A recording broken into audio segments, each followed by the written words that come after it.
They haven't told you the truth about death, not because they intended to harm you, but because the real nature of death is too vast, too surreal, and too disruptive for the world you've been conditioned to accept. From the moment you entered this world, the concept of death was handed to you pre-packaged, as if there were no room for questioning. It was portrayed as the final act, a silent curtain fall, a black void where everything ends. But what if that entire framework was flawed? What if death isn't an ending but a doorway, a crossing into something deeper, stranger, and more enduring? We're not here to sell fantasies or peddle religious assurances. This isn't about blind faith, comforting illusions, or neat afterlife stories to soothe existential dread. What this is about, what it has always been about, is evidence, not just scientific or philosophical, but human. Lived experiences, inexplicable moments, accounts that defy the materialist story we've been fed. You've felt it, haven't you? That subtle sense that consciousness doesn't just flicker out like a candle, that life is more than the biological shell it rides in. This is the point where we begin, not with myths, but with a reckoning. From the beginning, you were taught to fear death. But that fear wasn't yours. It was handed to you like a family heirloom. It was embedded in bedtime stories, reinforced in classroom lectures, and mirrored in the unease you saw in the eyes of grown-ups who changed the subject every time death came up. When you were little, you may have asked what happens when we die, and the responses were painfully predictable. Be good, and you go to heaven. Be bad, and hell awaits. Or worse yet, nothing at all, a total disappearance. Game over. But none of these were explanations. They were just placeholders for a deeper unknown. That fear was not a natural response. It was engineered, threaded through the fabric of your education, your entertainment, and your religion. Science told you life was nothing but atoms and chance. Religion told you your soul could be bargained with. Films and stories painted death in horror and shadows, and over time, the repetition turned theory into belief, and belief into reality. Not because it made sense, but because it was easier to digest a lie repeated often than to confront an unknown that didn't fit the script. A population taught to fear death becomes much easier to manage. That fear becomes the leash. Why is that useful to those in power? Because if death is seen as a final, irreversible void, you'll do anything to postpone it. You'll stay in jobs that suck your spirit dry, submit to systems that stifle your soul, and cling to any semblance of security, even if it strips your freedom, because the alternative is supposedly a fall into darkness.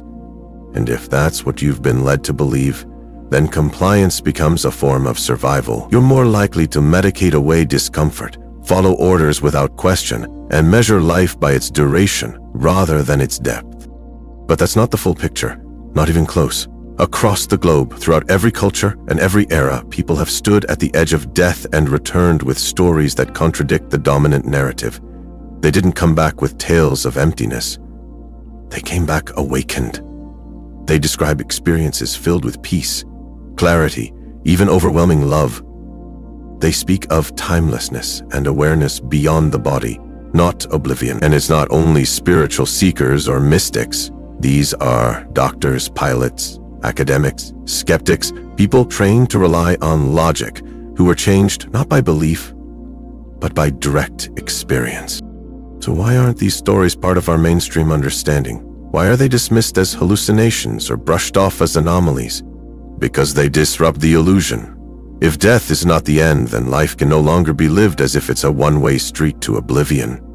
If consciousness continues, then maybe, just maybe, you are more than a body, more than your resume, more than your bank account. And that idea, that unshakable truth, threatens a world built on obedience and fear. It's no coincidence that so many of these revelations are buried under noise. Textbooks don't discuss near-death experiences unless it's to explain them away. Mainstream media avoids any honest engagement with the evidence. Even in places of worship, where death is a central concern, the message is curated to keep followers in line. You're either rewarded or punished, judged by a divine authority, and rarely encouraged to explore your own direct experience of the beyond. This is not because the truth is unknown, but because it's inconvenient. It doesn't serve the structures that benefit from your fear. Let's take a closer look at what those who've brushed up against death actually say. Their accounts are consistent, detailed, and often come from people who had no interest in the spiritual until it happened to them. They speak of leaving the body and observing the scene around them with crystal clarity, of watching doctors working on their lifeless forms, of hearing conversations that were later confirmed. And this happens when there is no measurable brain activity. By every rule of neuroscience, they shouldn't have been aware of anything at all. This isn't wishful thinking. These aren't delusions. These are documented cases, peer-reviewed studies, and recorded phenomena that don't fit into the tidy little box of materialism. And that's the problem. Materialism isn't science. It's a worldview. A lens that assumes consciousness must be a product of the brain and then interprets all data through that assumption. But when the data doesn't fit, when people recall vivid experiences while clinically dead, that worldview starts to crack. It has to. Quantum physics has already shown us that reality is not as solid as we once believed. Observation changes outcomes. Particles separated by vast distances influence each other instantly. The universe is not a clockwork machine. It behaves more like an interconnected field of information. And if that's true, then consciousness might not be a side effect of biology. It might be the framework reality itself is built upon. Ancient wisdom has echoed this truth for millennia. Hermetic teachings say that consciousness is the fabric of all existence. Vedantic philosophy identifies the self not with the body, but with the eternal witness, the observer that exists beyond birth and death. Mystics throughout history have described life as a dream within a greater dream, one layer of reality among many. The core message, repeated across continents and ages, is simple. You are not your body. You are something far greater, wearing the body like a garment. And now, modern science, cautiously, quietly, is beginning to catch up. Institutions are slow to change, especially when their legitimacy relies on certainty.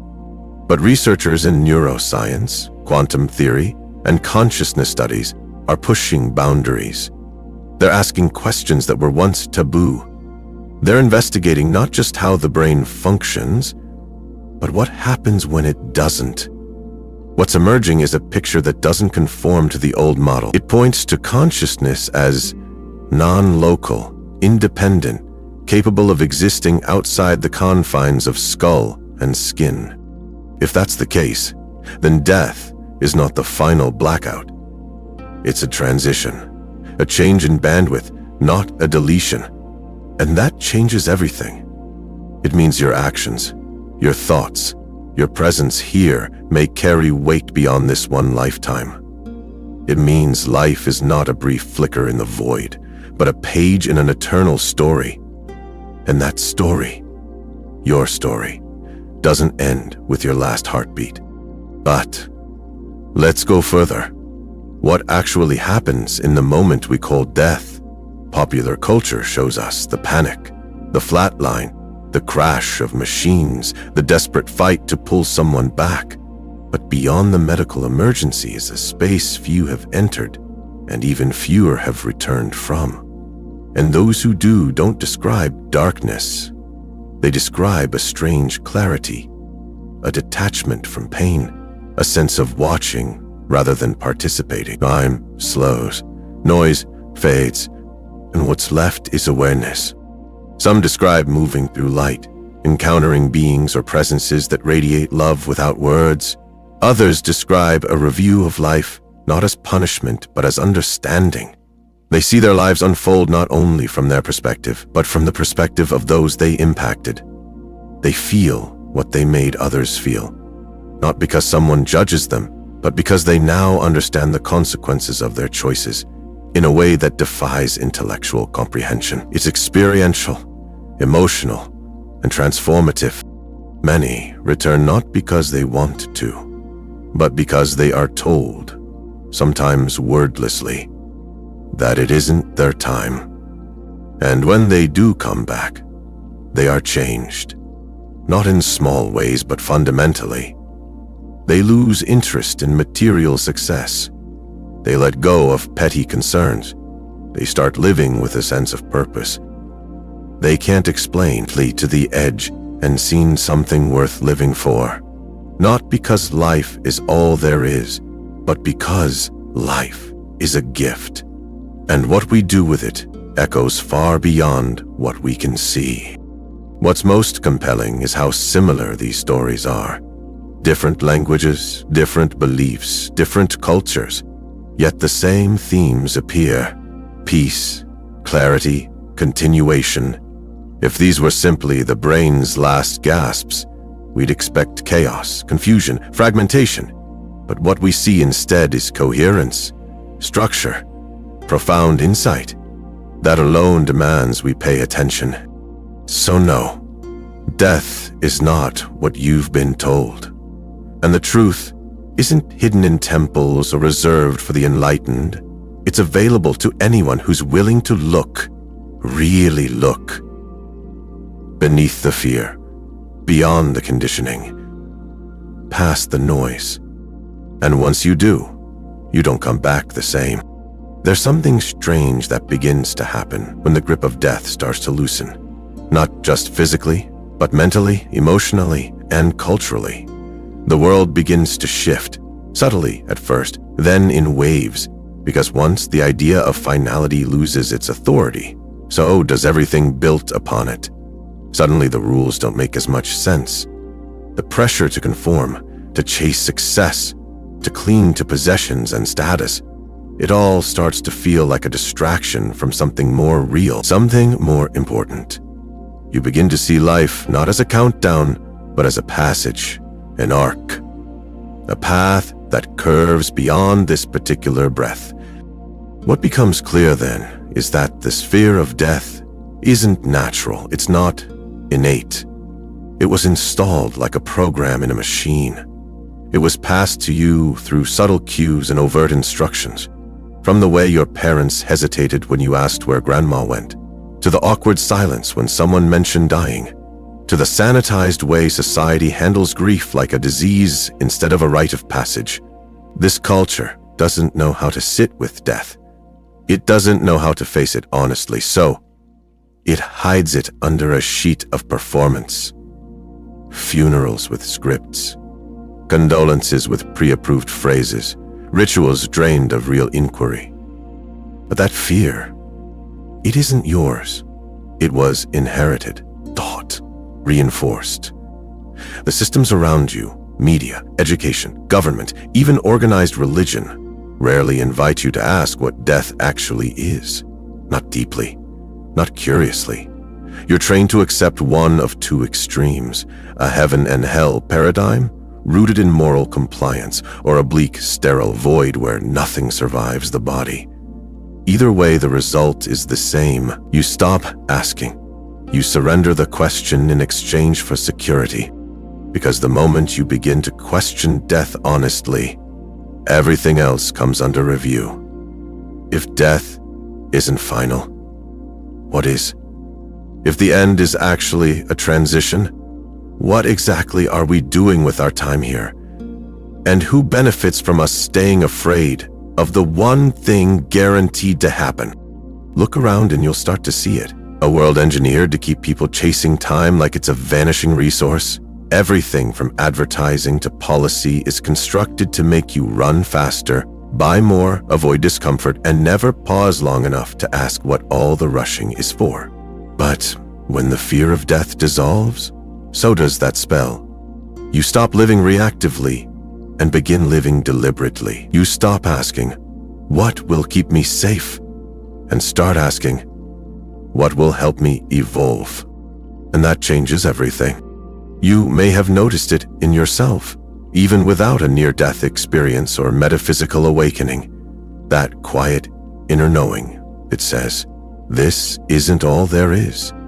Maybe you've had a dream that felt more real than waking life. Maybe you've lost someone and felt their presence in ways you couldn't explain. Or maybe it's just that flicker in the back of your mind that refuses to believe this story ends with a tombstone. That flicker is important. It's not delusion. It's a sign that your awareness is starting to stretch past the boundaries you were told not to cross. And once you cross that line, it's hard to go back. Let's talk about what happens when people come back from the brink. Those who've had what we call near-death experiences. Their accounts, though varying in details, carry a remarkable consistency. A sudden release from pain, a sense of floating above their body, an awareness not bound by time or location. They observe events in the operating room, overhear conversations in hallways, recognize people and actions they shouldn't be able to perceive. Some report being drawn toward a light, not a metaphorical one, but a real, radiant presence, filled with peace and recognition. What's striking is the effect these experiences have on the people who survive them. They change drastically. They become less concerned with wealth, status, or the opinions of others. They report increased compassion, purpose, creativity. Many switch careers, leave toxic relationships, or dedicate themselves to helping others. It's as though they return from that edge with a kind of clarity the rest of us are still grasping for. This transformation isn't caused by trauma. It's caused by revelation. There's something about touching what feels like the other side that rewires a person. Not because they've been scared straight, but because they've been given a glimpse into a much bigger reality. A reality in which life is not just a collection of moments leading to a grave, but part of something continuous, something intelligent, something conscious. And that brings us to the heart of the matter. What is consciousness? Modern science is still trying to answer that question without admitting it doesn't understand the territory. For decades, the dominant model insisted that consciousness was just a byproduct of a highly complex brain, that once the neurons stopped firing, awareness ceased. But cracks have been forming in that model for years. The reality is more mysterious. More than a few respected scientists and researchers now suggest that the brain may not generate consciousness. It may receive it. Like a radio tunes into frequencies, your brain might be tuning into a field of awareness that exists independently of your body. This is not spiritual fluff. This is a theory being explored by serious minds across neuroscience, quantum mechanics, and consciousness studies. Why? Because the current model doesn't account for what people keep experiencing. And those experiences are piling up. From people revived after cardiac arrest, to children remembering past lives with startling accuracy, to individuals under hypnosis revealing layers of identity and memory that defy conventional understanding. There's too much to ignore. Too many stories, too much evidence, too many patterns. When enough anomalies stack up, the problem isn't the data, it's the model. And let's pause here to consider how little of reality you're actually perceiving on a daily basis. Your eyes see only a narrow range of the light spectrum. Your ears hear only a sliver of the sound range. Your brain filters out over 90% of incoming information just to keep you from being overwhelmed. So, who's to say what exists just outside those filters? What if death doesn't remove you from reality, but expands your perception of it? If you've ever had a dream that felt more real than waking life, or meditated so deeply you lost awareness of your body, or found yourself in a moment so present it felt timeless, you've brushed against this. You've stepped out of the normal bandwidth of experience. And if that's possible now, while alive and breathing, imagine what becomes possible once the constraints of the body are lifted. That's what people are describing. A consciousness unbound by the usual rules of space and time. An experience that feels more real than waking life. They say things like, "It was clearer than anything I've ever known," or "I felt more alive than I ever did in my body." These are not phrases used lightly. They're said with conviction by people who often had no belief in an afterlife. That perhaps is the most telling part. These aren't the faithful affirming their beliefs. These are skeptics, scientists, atheists, who've had their worldview torn open by experience. And what they bring back is more than just stories. It's insight, it's perspective, it's a way of being that isn't afraid anymore.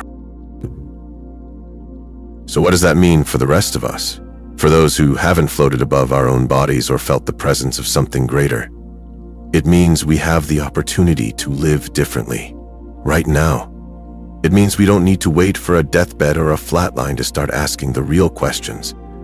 We can begin by recognizing that death is not the opposite of life. It's the other side of it. And if death is a passage, not an obliteration, then we must ask, passage to where? That's the next layer. The concept of reincarnation has long been relegated to the realm of Eastern spirituality and metaphysical speculation. But what if it's not just a belief, but a mechanism? A natural part of consciousness unfolding over time. We're beginning to see patterns emerge. Thousands of cases of children speaking fluently about lives they couldn't possibly have lived. Families being recognized by toddlers. Old wounds mirrored by birthmarks. Lives once lost remembered by those barely old enough to speak. These aren't scattered anomalies. They've been studied rigorously by researchers with no agenda other than truth. From the University of Virginia to independent institutions around the world, the data points to something stunning. That awareness might recycle, re-enter, re-experience life through different form. This isn't just mysticism, it's observation.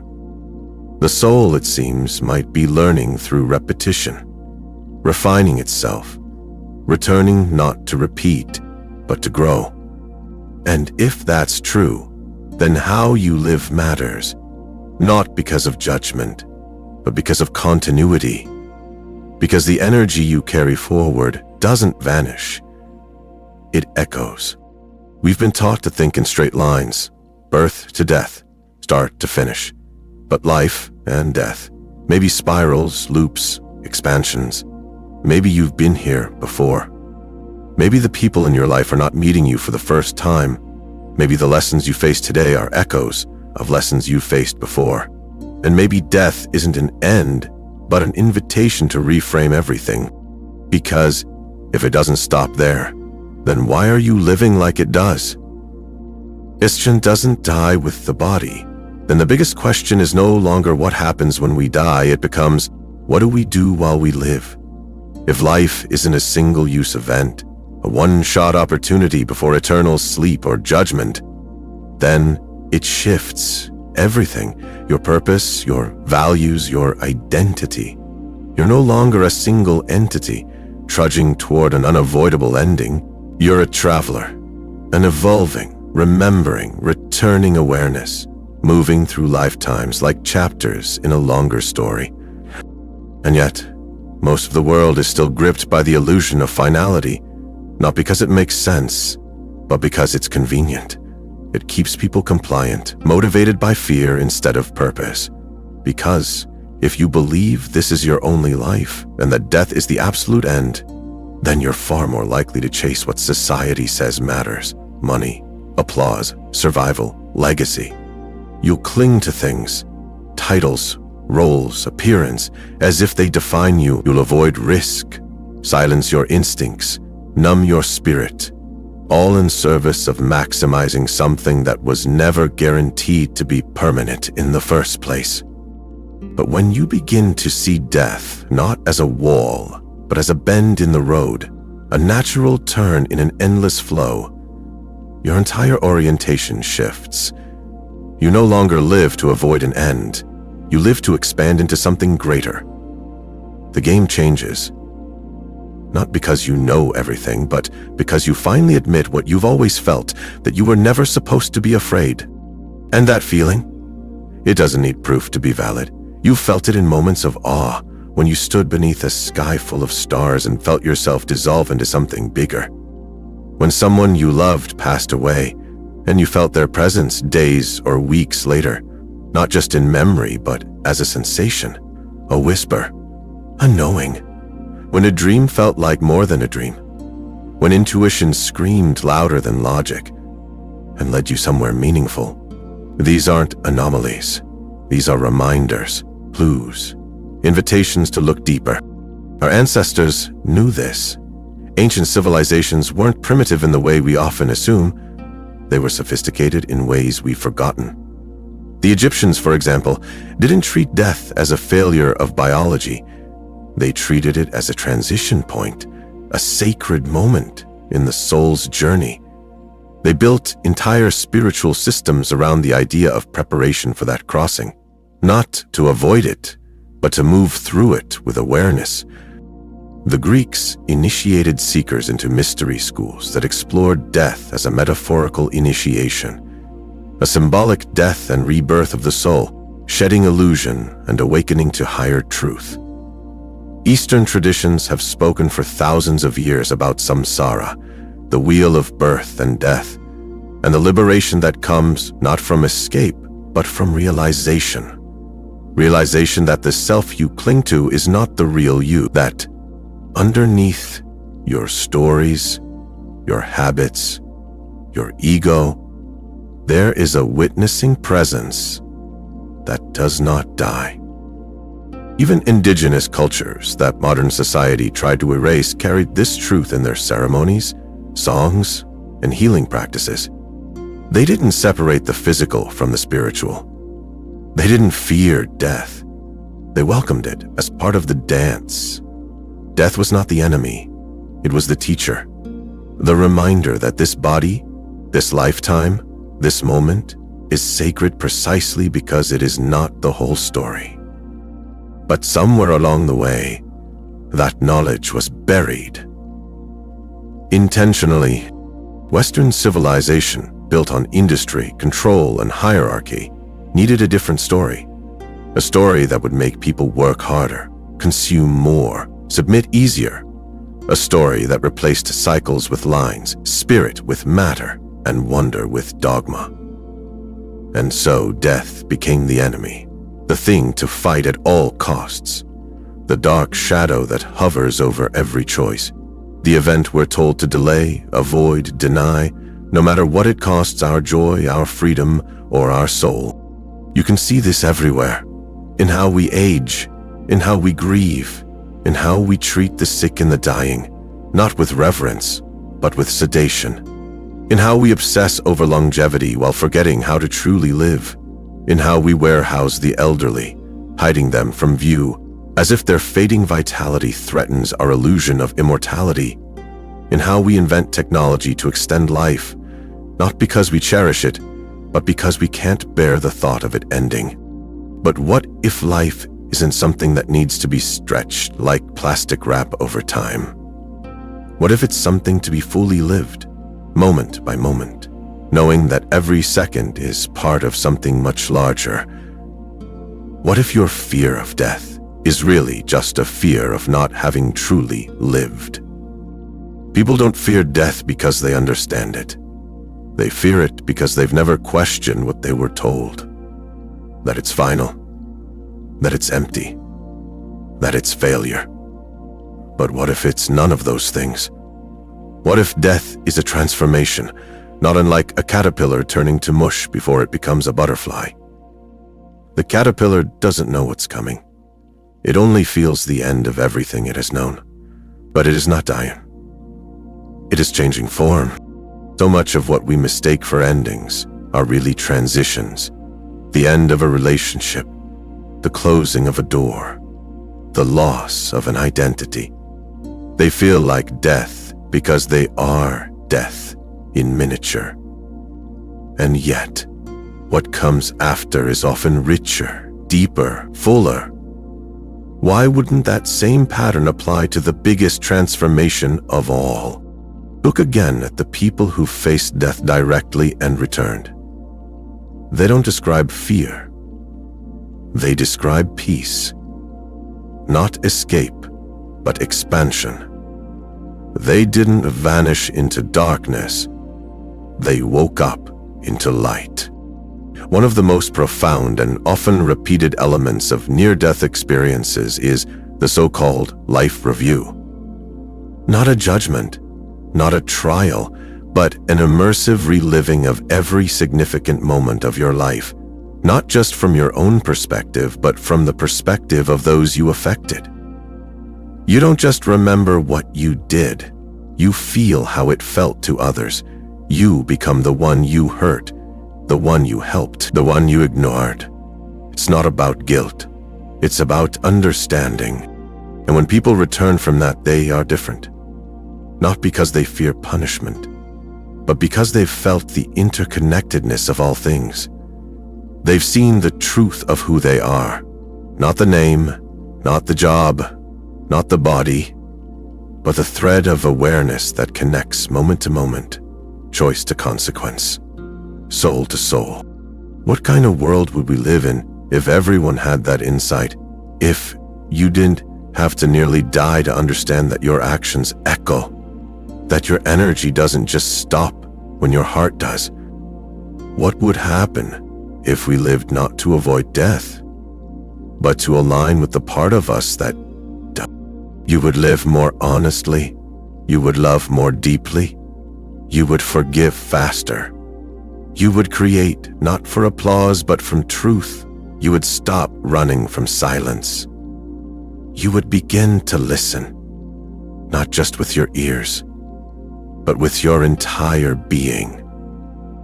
And perhaps most importantly, you would stop being afraid, because fear is the real prison. Fear of pain, fear of judgment, fear of endings. It keeps you small, it keeps you stuck, it keeps you numb. But when you begin to see death not as a monster waiting in the wings, but as a guide patiently watching from the edge of the stage, you realize something revolutionary, that nothing can be taken from you. Not your essence, not your truth, not your soul.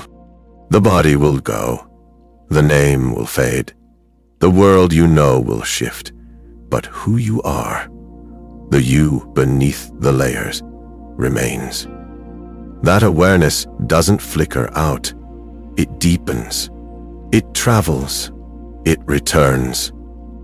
And once you really understand that, not just intellectually but viscerally, you start to show up differently. You stop waiting.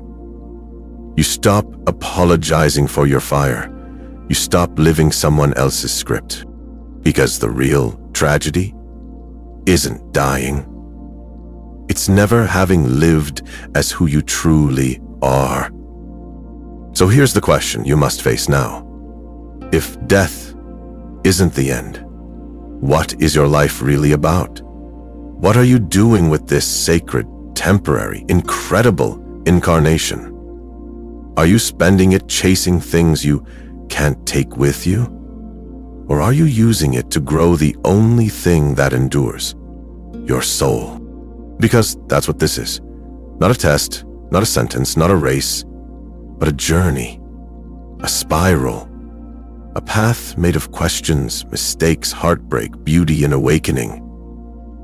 And each step is preparing you for the moment you shed this skin and remember where you came from. The moment you don't die, you just return. So now you've walked with the idea.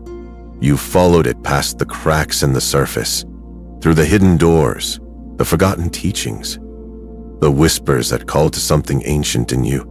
And maybe, just maybe, you feel different now. Not because someone handed you a new belief to wear like a costume, but because something inside you stood up. Something old, something true. The part of you that never really bought the story of death as disappearance, of life as a race against the clock, of meaning as something handed down from institutions, instead of discovered within. That part of you has always known. It sat quietly in the background, waiting for your attention, waiting for a moment when you were still enough to hear it whisper, "You are more." And now that whisper is louder because now you know, or at the very least, you suspect, that death was never your enemy, that it was always a mirror showing you how deeply you've misunderstood what it means to exist. It's easy to feel angry when you realize how much of this was kept from you. Not out of spite, but out of necessity for those who build systems from fear. Because if you remove death's power to scare you, you remove their power to control you. You stop being a customer of escapism, a pawn in the marketplace of survival. You become a sovereign being. And sovereign beings are hard to contain. But this isn't about rebellion. It's about remembering, reclaiming what was always yours. Your relationship to death is at its core your relationship to yourself. And if you've been conditioned to see death as extinction, you've also been conditioned to see yourself as disposable, replaceable, small. And nothing could be further from the truth, because the truth is, you were never meant to be just flesh and routine. You are consciousness that chose form. You are spirit learning through matter. You are the observer and the experience, both at once. And death is just the doorway you walk through when it's time to shift into another rhythm, another frequency, another state of becoming. This changes everything, but especially this. You don't need to fear being forgotten. You don't need to panic about your legacy. You don't need to spend your energy preserving an identity built from what others think of you, because who you truly are cannot be erased. It isn't tied to a name or a bank account or a body. It is timeless. It is awake. And it is on a journey far longer than any calendar can measure. So then the question becomes, how do you live now? That's the real invitation, because everything you've heard, everything you've felt, every thread we've followed wasn't about the afterlife. Not really. It was about this life, the one you're in right now, the one you're still breathing, the one where your choices matter. Not because you're being judged, but because you are shaping your soul with every action, every thought, every word. When you live with death as a teacher, not a threat, you stop running. You stop hiding behind excuses. You stop postponing your joy. You begin to walk with presence, with intention, with clarity. You no longer see life as a checklist or a performance. You begin to experience it as a sacred unfolding. Each moment an opportunity to know yourself better, to create more beauty, to bring more truth into this world. And the truth is, we need that now more than ever. We need people who remember who they are, who don't fall into panic every time the old system trembles, who don't blindly obey out of fear of punishment, who don't let others define their worth. People who have stood at the edge of the illusion and said, "No more. I remember. I am more than this story." Because that's what death gives you. Clarity. Not by ending the story, but by stripping it down. It takes away the noise, the pretending, the games. And what's left is real. What's left is you. If you've ever lost someone, you know what this means. When they go, your world shifts. Not just because they're absent, but because death removes the mask. The things that mattered suddenly don't. And the things that didn't, the words you didn't say, the love you didn't show, the joy you didn't share, those things hit with weight. That's not punishment, that's awakening. And the beauty of it is, you don't have to wait for loss to wake up. You can choose it now. You can live now, as if you know this moment won't come again in quite this way, not from urgency, but from reverence. You can speak your truth. You can forgive. You can play. You can risk. You can let go of things you never really wanted to carry. Because what's the worst that happens? You lose something? That's going to happen anyway. Everything in form eventually fades. But what you create from the soul, what you live from love, that echoes.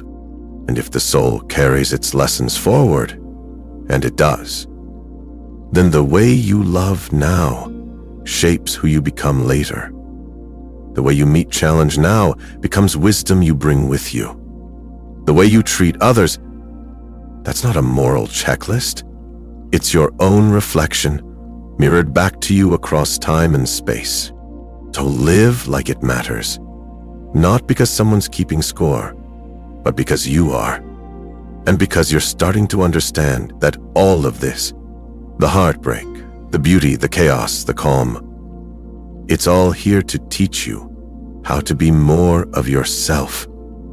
Not the version trained to survive, but the one born to expand. And here's the quiet truth that ripples beneath it all. If death isn't the end, then life isn't what you thought it was either. It's bigger, deeper, stranger, wiser. It's not just about getting by. It's about remembering what you came here to do. Not in some grand, dramatic sense, but in the everyday choices you make. To be kind when it's hard, to speak truth when it shakes, to pause and feel when everyone else is rushing past. These moments, these small, human, raw moments, they're not meaningless. They're the exact opposite. They are the fabric of your soul's unfolding. The soul doesn't grow from perfection. It grows from presence. It grows from truth. It grows from courage. So if you've felt a flicker of something in all this, some ancient memory rising to the surface, some ache that sounds like recognition, don't run from it. Sit with it. Ask it what it wants you to see. Because this isn't just philosophy. It isn't just theory. It's a call to live like you're eternal, but not invincible. A call to love like you're temporary, but not small. A call to remember that everything sacred is not above you or outside of you, but already within. And yes, this world will still try to make you forget. It will still sell you fear wrapped in urgency. It will still measure you by how much you produce, how well you comply, how quietly you conform. But you no longer have to play along. You've seen behind the curtain now. You've felt the truth pressing at the edges of your skin. You are not here by accident. You are not alone. And you are not running out of time. You are timeless. And that doesn't mean you waste this life. It means you treasure it.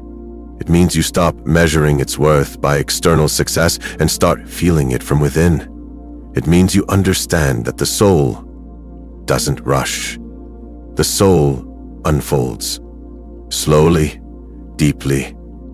So, live slow. Breathe deep. Let yourself feel. Let yourself grow. Because this life, this one, is still sacred, even if it's not the only one. Even if you've walked this earth before, and will again, that doesn't make this moment any less precious. If anything, it makes it more so. Because now you know you have a chance to do it differently, to do it better, to do it awake. And when the time comes, and it will, when your body slows and your breath becomes still and the light begins to change, you won't be afraid. You won't cling. You won't panic. You'll smile because you'll remember that death isn't a thief. It's a guide. And you were never just this body.